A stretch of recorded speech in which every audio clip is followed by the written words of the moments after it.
Mention stories।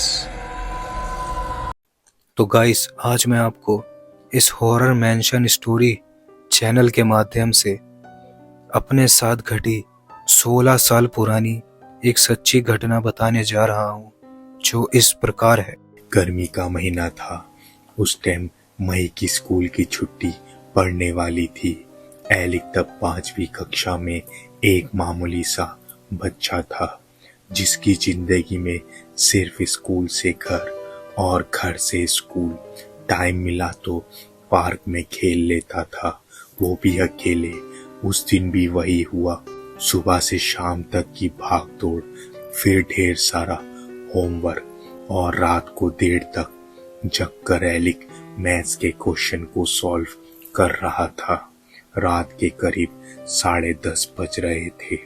Alick ने अपना homework खत्म करा, फिर उसके बाद अकेले डिनर करने के लिए बैठ गया और घर के बाकी लोग लगभग अपने अपने बेड पर जाकर सो चुके थे।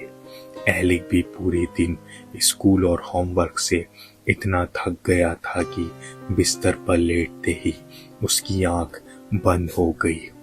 पर उसे क्या पता था कि ये जो सुकून की नींद है, वो बस कुछ ही घंटों में एक खौफनाक सपने में बदलने वाली है। एलिक की नींद खुली और वो अपने बिस्तर पर उठकर बैठ गया।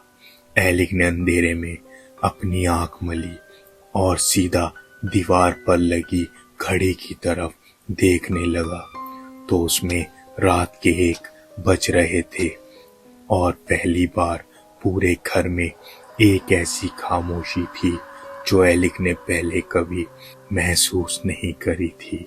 वो सन्नाटा इतना गहरा था कि एलिक के कानों में दीवार पर लगी घड़ी की टिक टिक की आवाज से भी डर लग रहा था, जैसे वो घड़ी की आवाज नहीं हो बल्कि किसी के कमरे में चलने की आवाज हो। कमरे में बिल्कुल गुप अंधेरा हो रखा था। ज्यादा रात होने के मारे जो खिड़की से थोड़ी बहुत रोशनी भी आ रही थी, अब वो भी आनी बंद हो गई थी। मम्मी पापा और भाई बहन चारों लोग गहरी नींद में सो रहे थे अपने अपने बेड पर। हम पांचों सो तो आस पास ही रहे थे, पर फिर भी ऐसा लग रहा था कि जैसे एलिक कमरे में बिल्कुल अकेला हो।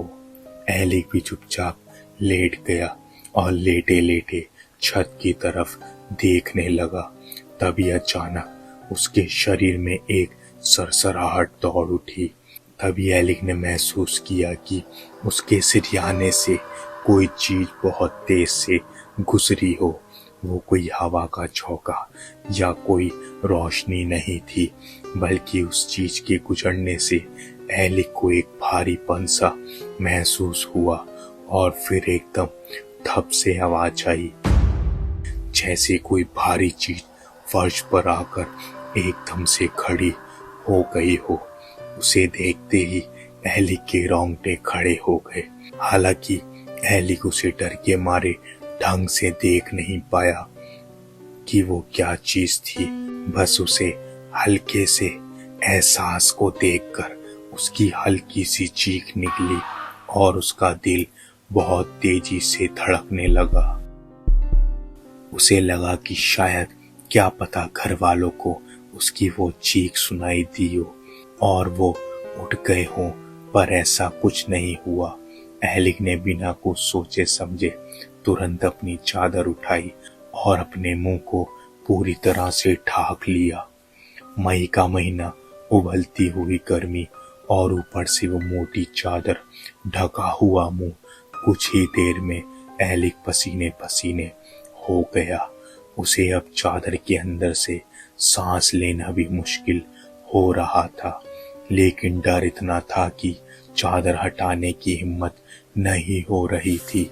एलिक पसीने में भीग ही रहा था कि उसे एक और आवाज सुनाई आई, जैसे वो चीज अब धीरे धीरे आगे बढ़ रही हो। हमारे घर के आगे वाले हिस्से में एक छोटा सा मंदिर भी था।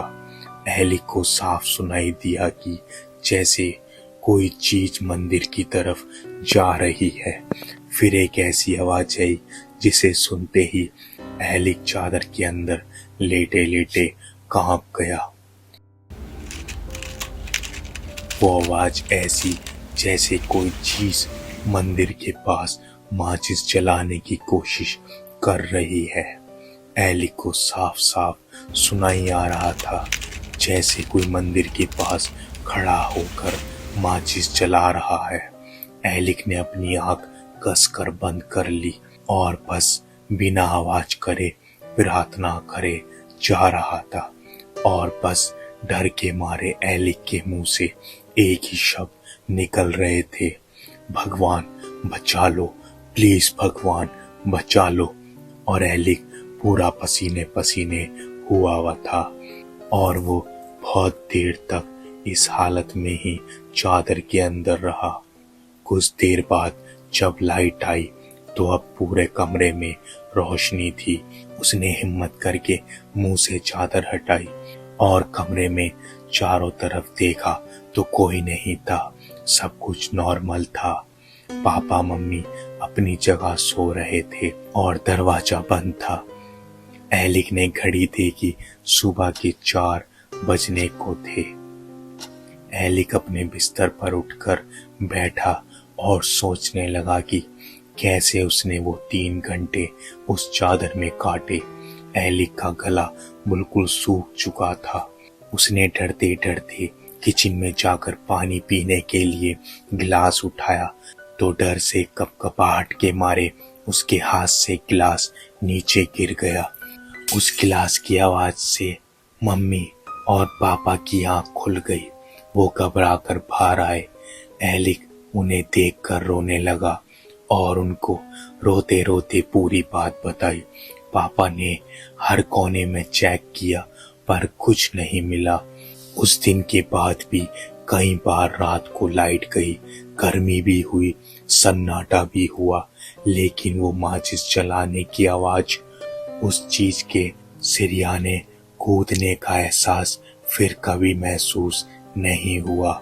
आज भी एलिक उस रात के बारे में सोचता है तो समझ नहीं पाता कि वो वहम था उसका या फिर उस रात उसके कमरे में सच में ही कोई था।